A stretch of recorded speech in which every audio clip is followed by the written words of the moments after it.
कि जो एक इंसान की हानि होती है, अगर हमारी लाइफ से कोई इंसान चला जाता है तो जो उसका कंपनसेशन होता है वो क्या कोई पैसा, क्या कोई रुपया, क्या कोई माफी, क्या कोई इंसाफ भर सकता है। ऐसा कोई प्रमोट करने के लिए बनाया था कि जो इस तरह की वीडियो बना के ये सेट करना चाहते हैं कि और कोई रास्ता नहीं है, बहुत गलत लोग होते हैं, बहुत कायर लोग होते हैं। क्योंकि तो चलिए आज के जो ये केस है इसके बारे में बहुत सच्चा पहलू मैं आपको बताने वाली हूँ, जिसके बाद आप लोगों में से कुछ लोगों की तो आंखें खुल जाने वाली, भाई किस प्रेशर में इन्होंने भी शादी की है।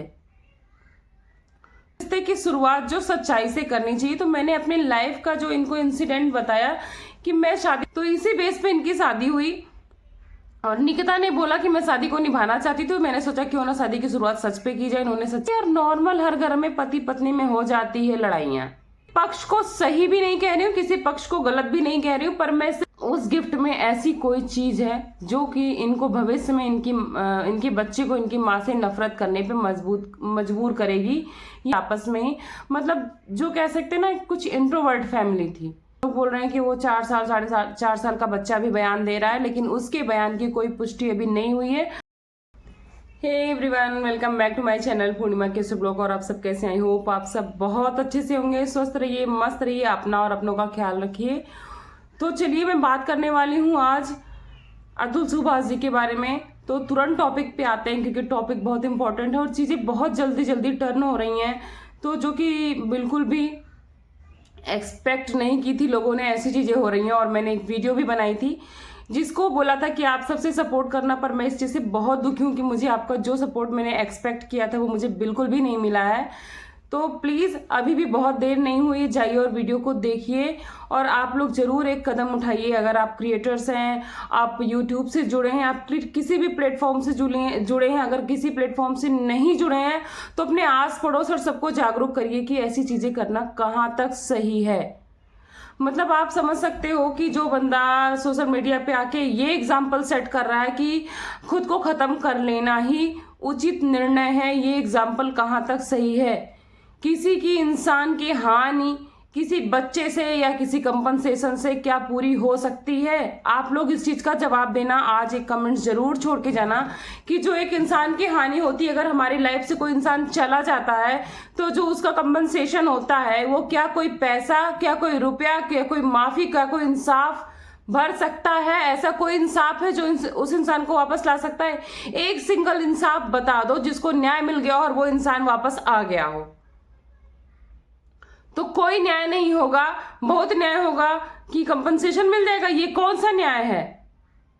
हमें हमारा परिवार चाहिए होता है, हमें हमारा इंसान चाहिए होता है, और वो इंसान जो एक बार चला जाता है वो वापस नहीं आता। ये बहुत एग्जाम्पल गलत सेट करके गए हैं सुभाष जी। इस फेवर में मैं तो बिल्कुल भी नहीं हूं कि उन्होंने जो किया वो अच्छा किया। और मैंने जो वीडियो बनाई थी जिसको आप लोगों ने बिल्कुल भी ध्यान नहीं दिया है वो जाके देखना, जो मैंने थंबनेल लगाया कि मेरा अंतिम वीडियो है। मैंने सिर्फ इसको प्रमोट करने के लिए बनाया था कि जो इस तरह की वीडियो बना के ये सेट करना चाहते हैं कि और कोई रास्ता नहीं है, बहुत गलत लोग होते हैं, बहुत कायर लोग होते हैं। क्योंकि आप देख रहे हो बैक टू बैक ऐसे लोग कदम उठा रहे हैं। कोई सुसाइड कर रहा है, कोई रेलवे ट्रैक पे कूद जा रहा है, कोई घर से कूद रहा है। ये कहाँ का एग्जाम्पल सेट कर दिए? क्या इन्फ्लुएंस करके गए हो आप पब्लिक को? अपनी सिचुएशन से लड़ना, आपने इतनी पढ़ाई लिखाई का क्या एक एग्जाम्पल दिया कि आप एआई इंजीनियर हो, बहुत इंटेलिजेंट थे। ये कौन सी इंटेलिजेंसी है जो आपको मरना सिखाती है, सिचुएशन से लड़ना नहीं सिखाती है? और आप किस बेस पे बोल के गए हो कि हमारे बुजुर्ग माँ बाप को बच्चा दे दिया जाए? बुजुर्ग माँ बाप को एक तरफ तो आप बोल रहे हो चलने में सक्षम नहीं है, और उसके बाद उस बच्चे का भरण पोषण पालन वो कैसे करेंगे? किसकी कमाई पे करेंगे? कौन सी आपकी ऐसी गवर्नमेंट जॉब थी कि आपकी सैलरी या पेंशन आने वाली है? और भाई, दुनिया की बहुत बड़ी सच्चाई है कि जो तुम्हारा भाई ये बहुत अच्छा इंसान होगा, नो डाउट, मगर कल को उसकी भी अपनी लाइफ, अपने बाल बच्चे होंगे, तो भैया किसी के पास इतना नहीं है कि दुनियादारी लेके चलेगा, और क्या भरोसा है करेगा या नहीं करेगा। तो चलिए आज के जो ये केस है इसके बारे में बहुत सच्चा पहलू मैं आपको बताने वाली हूँ, जिसके बाद आप लोगों में से कुछ लोगों की तो आंखें खुल जाने वाली। भाई कुछ लोग ऐसे अंधे होते हैं वो कि भेड़ चाल में चलते हैं, कुछ सुनते ही नहीं है, कुछ कितना भी समझा लो। अगर हम सोशल मीडिया पे आए हैं, हमको एक प्लेटफॉर्म मिला है अपनी बात कहने को, तो रिक्वेस्ट करती हूँ कि आप सब में से कुछ लोग तो ट्राई करो कि ये चीजें नहीं हो। ये कौन सा उदाहरण है? जो हवा चल रही है उसी में घुसे चले जा रहे हैं। तो पहली बात तो मैं अपडेट कर दूं कि इसमें निकिता ने भी बहुत तरह के बयान दिए हैं और बहुत तरह के सवाल भी किए हैं, जो कि अब कहीं ना कहीं प्रशासन को, पब्लिक को, पुलिस को झकझोर रहे हैं कि क्या ये सच है, क्या वो बंदा जो किया है वो सच करके गए हैं सुभाष जी, या फिर वो साइको थे। तो चलिए बता देती हूँ। पहली बात तो जो सवाल किया है निकिता ने, उन्होंने पहली बात तो ये बयान दिया है कि पहले ये हमसे दहेज में पैसे मांगे थे। हाँ, इस बात को मैंने खुद भी एक्सेप्ट किया था और वो धारा भी हटाई थी कि जब इन्होंने मुझसे पैसे मांगे थे हमारे घर से दहेज के रूप में, तो हम लोग गुस्से में आके अपने पिता की मौत का इन्हें जिम्मेदार ठहराया था। उन्होंने कबूलनामा भी दिया है और साथ में उन्होंने बोला कि ये जो मेरे घर को पैसे दे रहे थे, ये अपनी जो 3 गर्लफ्रेंड को पाल के रखे थे। तो उस गर्लफ्रेंड का जब मैंने पकड़ा था तो मैं भी गुस्से में इनके सामने ही मैं अपनी माँ से बात करती थी, जिससे इनको बुरा लगता था और मैं कहती कुछ और थी। पता नहीं इस बात में कितनी सच्चाई है, कितना झूठ है, आप सब इस चीज को देखोगे और सामने चीजें आएंगी। तो इनका कहना था कि इन्होंने उसमें पैसे दिए मेरे बाप को बिजनेस के, और इन्होंने एक एक पैसे वापस ले लिए, जो कि सुभाष जी ने भी अपनी वीडियो में बोला है कि हाँ, मैंने अपने ससुराल में पैसे दिए थे लगभग 16 लाख रुपए के आसपास, जो कि 2 से 3 किस्त में थी, और उन्होंने वो पैसे वापस दिए भी हैं। पर उन्होंने बोला कि 9 केसों में मैंने 2 केस वापस भी लिए थे, 11 केस में से 2 वापस भी लिए थे, और ऐसा कोई भी इनके ऊपर आर्ग्यूमेंट नहीं किया था या फिर ऐसी कोई भी धारा नहीं लगाई थी जिससे इनको जेल का मुंह देखना पड़े। और इन्होंने एक सच ये भी बहुत बड़ा सामने आया है कि मेरा ऐसा कोई शादी करने का इरादा नहीं था, बशर्ते मेरे पिताजी बीमार थे तो मेरे घर से प्रेशर था, उस बेसिस पे मैंने शादी की थी, पर मैं उस शादी को निभाना चाहती थी। और इन्होंने बोला कि और यही बयान इनके घर से भी आया कि अभी अतुल सुभाष भी शादी करने के लिए रेडी नहीं थे, ये चाहते थे मैं और अच्छे से सेटल हो जाऊं उसके बाद शादी करूं। लेकिन इनके माँ बाप का, जैसे कि हमारे इंडियन कल्चर में होता है कि जैसे बच्चा सेटल होता है तो लोगों को लगता है कि शादी विवाह आप कर देना चाहिए, क्योंकि एक परफेक्ट एज होती जब शादी होती तो शायद अच्छा होता है। तो इस प्रेशर में इन्होंने भी शादी की है। तो चलो ठीक है, तुम लोगों ने परिवार का मान रखा, शादी कर ली, तो क्या सिर्फ शादी करने तक ही मान रखना था? उसको निभाने का कोई मान नहीं रखना था? और आप सबको इनकी कहानी से ये तो पता चल ही गया होगा कि इनके रिश्ते जो हैं वो शुरू से ही अच्छे नहीं थे, क्योंकि जब ये हनीमून पे गई हैं तो इनका ये कहना है कि जब मैं हनीमून पे गई तो मुझे ये शादी जो की थी मैंने, और उस निभाने के लिए मुझे इतना मतलब हुआ कि अब जब शादी होगी तो इसको क्यों ना दिल से निभाया जाए। क्यों, और मेरे घर से काफ़ी, इन्होंने एक एस्टिमेट भी बताया कि लगभग 50 लाख रुपए खर्च हुए थे। अब उसमें कितनी सच्चाई है, कितना झूठ है, वो सब चीज़ें तो धीरे धीरे सामने आ ही जाएंगी। तो चलिए मैं इनकी बात करती हूँ, इनका क्या बयान था। इन्होंने बोला कि जब मैं हनीमून पे गई तो मुझे लगा कि मैं ये रिश्ता निभाना चाहती हूँ, तो इस रिश्ते की शुरुआत जो सच्चाई से करनी चाहिए। तो मैंने अपने लाइफ का जो इनको इंसिडेंट बताया कि मैं शादी नहीं करना चाहती थी, लेकिन मैंने शादी की अपने पिताजी के लिए, अपने परिवार के लिए, जो कि बहुत नॉर्मल सी बात है, जो कि हमारे जो ये कल्चर है, हिंदू फैमिली है, इन सब में मैक्सिमम फैमिली में होता है कि बच्चे नहीं तैयार होते, पर सिचुएशन ऐसी होती है कि बच्चे करते हैं। पर इसका मतलब थोड़ी होता है कि बच्चे नहीं निभाते हैं। जैसा कि हम अपने बारे में भी देख सकते हैं कि हम लोग पढ़ रहे थे, लेकिन ये था कि शादी कर लो, सही समय है, तो आदमी घर की सिचुएशन देखता है। जैसे उनके पिताजी का प्रेशर था, मेरे भी पिताजी नहीं थे, तो घर का एक प्रेशर होता है ना कि आपको एक टाइम पे शादी कर लेनी चाहिए जब रिश्ता अच्छा आ रहा है। तो इसी बेस पे इनकी शादी हुई।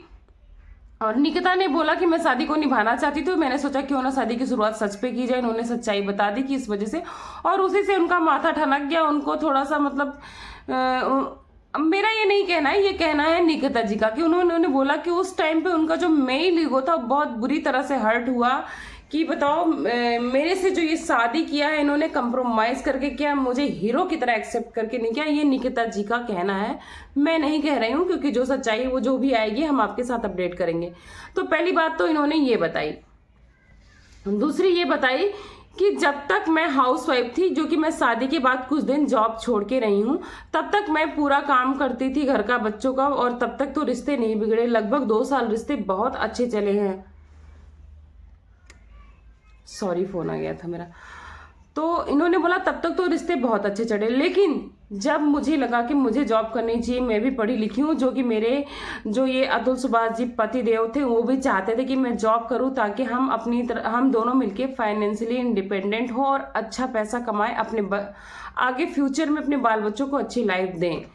तो इन्होंने जब सोचा कि मैं जॉब करूंगी, जब इनकी जॉब लग गई तब इनका बच्चा बहुत छोटा था, तो इन्होंने बोला कि अब हम लोग को क्या करना है, सबको मिलके काम करना पड़ेगा, दोनों हस्बैंड वाइफ को, अगर दोनों साथ रहे, अगर दोनों वर्किंग हैं। तो इसमें मैं कहाँ गलत थी, ये निकिता का सवाल था। उन्होंने बोला कि मैंने तो ये चीज़ें कहीं नहीं एहसान दिखाया, ना कहीं जिक्र की कि मैं अपने बच्चे को नहलाती थी, फीडिंग कराती थी, पैम्पर बदलती थी या फिर डायपर चेंज करती थी। इन्होंने इतनी छोटी छोटी भी चीज़ों का एहसान बता रहे हैं, तो इस बात से आप समझ सकते हैं कि ये किस तरह के साइको इंसान थे। अब इसमें कितनी सच्चाई है कितनी नहीं, जांच बैठ गई है, बहुत सारी चीज़ें साबित होंगी। और लेकिन सबसे खराब पहलू ये रहा इसमें कि जो प्रशासन, जो रीता कौशिक जी हैं, उनका ना तो अभी तक कोई जांच बैठी है और ना कोई अरेस्ट हुआ है। लेकिन हाँ, ये उम्मीद दी गई है कि उनके खिलाफ भी जांच बैठ रही है, तो चीज़ें बाहर आनी है। और दूसरी बात इन्होंने बोला कि अगर हमको नॉर्मल लाइफ जीनी होती है तो हम इतने सारे एविडेंस तो नहीं खोजते हैं। हमारा एक ईगो का लड़ाई हो गया, जो हमारे वरिष्ठ अधिवक्ता हैं सर्वोच्च न्यायालय में, उन्होंने भी यही चीज़ें बोली हैं। मैं इनके बयान छोड़ देती हूँ, मैं आपको उनका बयान बताती हूँ, आप लोग को सारी चीज़ें क्लियर हो जाएंगी कि इस रिश्ते में आखिर हुआ क्या। इस रिश्ते में ये हुआ कि दोनों पार्टी ने पैसा देखा, एक पार्टी ने नहीं। उन्होंने जो बोला ये चीज बिल्कुल ध्यान से सुनना, इस रिश्ते में ये हुआ कि दोनों पार्टी ने पैसा ही देखा और कुछ नहीं देखा। उन्होंने भी देखा कि लड़की पढ़ी लिखी है, मोटी कमाई कर सकती है, और उन्होंने भी देखा कि लड़का पढ़ा लिखा है, मोटी कमाई कर सकता है। इसमें से भी एक बंदे ने ये नहीं देखा कि कौन इंसान अच्छा है, किसके साथ रिश्ता बनाना चाहिए। और जब इंसान सिर्फ पैसे के पीछे भागता है तो अंजाम यही होता है, और जो कि आपके सामने है। तो इस चीज से एक तो सबक लेना कि भविष्य में पैसा इंपॉर्टेंट है, बहुत सही बात है ये, लेकिन इतना पैसे के पीछे मत भागना कि इंसान को परखने से पहले या अच्छे इंसान की बजाय पैसे से शादी कर लेना। तो इनके केस में यही हुआ, इन्होंने दोनों ने पैसा देखना शुरू किया, और स्टार्टिंग में कुछ ऐसी गलतियां तो जिससे हुई होंगी, जिसकी आड़ में, या फिर रिश्ते बहुत अच्छे रहे होंगे। इन्होंने दोनों ऑप्शन बताया है, रिश्ते बहुत अच्छे रहे होंगे, इसकी आड़ में इन्होंने सोचा कि चलो हम अपने ससुराल में मदद करते हैं, क्योंकि उनके ससुर जी को, उनके साले को कुछ अपना बिजनेस, कुछ अपना काम स्टार्ट करना था। इन्होंने थोड़ी सी मदद की, और मदद करने के बाद वो पैसे मांगने लगे, जो कि वो लोग दे नहीं रहे थे या लटका रहे थे, या जो भी सिचुएशन रही हो। जब वो लोग पैसे देने से डिले करने लगे तो इन्होंने कानूनी धमकी दी। कानूनी धमकी देने के बाद उन्होंने पैसे वापस भी किए, जो कि अतुल सुभाष जी ने भी एक्सेप्ट किया है कि हाँ, मेरे पूरे पैसे मुझे वापस मिल गए थे। उसके बाद इनको, उनका कहना है अधिवक्ता जी का, कि उसके बाद इनको हर्ट हुआ कि मेरे साथ ये क्या हो रहा है। क्योंकि जब उन्होंने बोला कि अब मैं भी जॉब करूंगी, तो इनको ये चीज़ तो बर्दाश्त थी कि वो जॉब करेगी, पर इनको घर के काम में हाथ बटाना मतलब बिल्कुल भी अच्छा नहीं लगा। इनको लगा कि मैं एक मैन हूँ, उनका एक मेल ईगो आगे आ गया, क्योंकि जो इनका कल्चर है बिहार का, थोड़ा सा वहाँ का कल्चर अलग है, आप लोग समझ सकते हो। जबकि अगर आप इतना एजुकेटेड थे तो आपको ये सब चीज़ें नहीं सोचनी थी। अगर आप ये सब चीज़ें नहीं सोच रहे थे तो आपने इन सब चीज़ों का जिक्र क्यों किया। इवन एक छोटे छोटे डायपर से लेके एक हैंकी और विंटर्स के कपड़ों का भी जिक्र किया है, जो कि यार नॉर्मल हर घर में पति पत्नी में हो जाती है लड़ाइयाँ। हम हर पत्नी ये कहती नहाने के बाद तौलिया बिस्तर पे क्यों फेंक दिया। हर पत्नी यार 100 में से 8 ज्यादा छोड़ दो, 80% तो पत्नी कहती ही होगी। तो मैं इसमें किसी पक्ष को सही भी नहीं कह रही हूँ, किसी पक्ष को गलत भी नहीं कह रही हूँ, पर मैं सिर्फ ये कहना चाह रही हूँ कि जो ये डिसीजन होता है, वो जो ये फाइट होती है, जो ये प्यार होता है, कुछ भी इनमें से होता है ना, वो एक पक्ष का नहीं होता। क्योंकि ताली एक हाथ से नहीं बजती, ताली दोनों हाथ से बजती। अगर चीजें बिगड़ी हैं, चीजें यहाँ तक पहुंची हैं, तो गलती कहीं ना कहीं दोनों पक्ष की। हाँ, ये अलग बात है, किसी पक्ष की ज्यादा है, किसी पक्ष की कम है। कोई पक्ष अगर अपनी सोशल मीडिया पे डिटेल ला दिया तो इसका मतलब ये नहीं होता है कि वो सही है, और कोई मैडम भाग रही तो इसका मतलब ये नहीं कि वो भी सही है। सही जो है वो हम सबके सामने आ रहा है, धीरे धीरे हम लोग को वेट करना पड़ेगा। और उनकी मैडम का एक ये भी मतलब निकिता सिंघानिया की एक ये भी डाउट है कि जिन्होंने एक गिफ्ट रखा है अपने बच्चे के लिए जो कि 2038 में उनको दिया जाना चाहिए सुभाष जी के अनुसार, उस गिफ्ट में ऐसी कोई चीज है जो कि इनको भविष्य में इनके बच्चे को इनकी माँ से नफरत करने पे मजबूर करेगी, या कि उसको डिफेम करने के लिए मजबूर करेगी। उनकी ये आशंका है, और ये आशंका उन्होंने ये जो उन्होंने अब जता रही सेम टू सेम डाउट उन्होंने अपने लेटेस्ट अपने वीडियो में भी जताया है कि इनके पास ऐसी कोई वैल्यू नहीं है जिसके साथ ही मेरे बच्चे को बड़ा करें, ये उसको गलत सीख देंगी, गलत वैल्यू देंगी। इसलिए मैं चाहता हूं कि मेरा बच्चा इनकी परवरिश में ना रहकर हमारे माँ बाप की परवरिश में रखे। तो आप अगर देख लो एक तरह से तो पैसे के साथ साथ ये ईगो की भी लड़ाई है, और जब रिश्तों में ईगो आ जाए तो रिश्ते नहीं चलते हैं। तो चलिए आगे बहुत सारे ऐसे पॉइंट्स हैं जो कि मुझे क्लियर करने हैं। और हाँ, इसी बीच एक पॉइंट्स हो रहा है जो इनके अगेंस्ट आया है, जो निकिता मैम है, निकिता सिंघानिया जी, कि ये लोग यहाँ जौनपुर के निवासी नहीं हैं, ये लोग कोलकाता के निवासी हैं, और ये काफी साल पहले इनके मतलब जो बाप दादा थे इसमें इनको कनेक्ट नहीं किया जा सकता है, आ गए हैं यहाँ मकान जमीन खरीद के। जो इनकी पड़ोसन ने बताया है बयान, मैं इनकी फोटो अटैच कर दूंगी, आप लोग इनका बयान जाके यूट्यूब पे सर्च कर सकते हो। तो उन्होंने बताया कि ये लोग ऐसे थे, मगर ये लड़ाई झगड़ा तो समाज में नहीं करते थे, लेकिन ये लोग ऐसे लोग थे जो सिर्फ और सिर्फ अपने से मतलब रखते थे। कोई शादी पार्टी बर्थडे भी होता था इसमें ज्यादा लोग को इनवाइट नहीं करते थे, ये आपस में ही मतलब जो कह सकते ना कुछ इंट्रोवर्ट फैमिली थी। तो उस टाइप की ये परिवार थी, और चीज़ें बहुत अलग थी। ये अपनी बेटी की शादी के बारे में भी किसी से चर्चा नहीं करती थी, कोई सच्चाई नहीं बताती, और बहुत सारे ऐसे बयान आ रहे हैं सामने।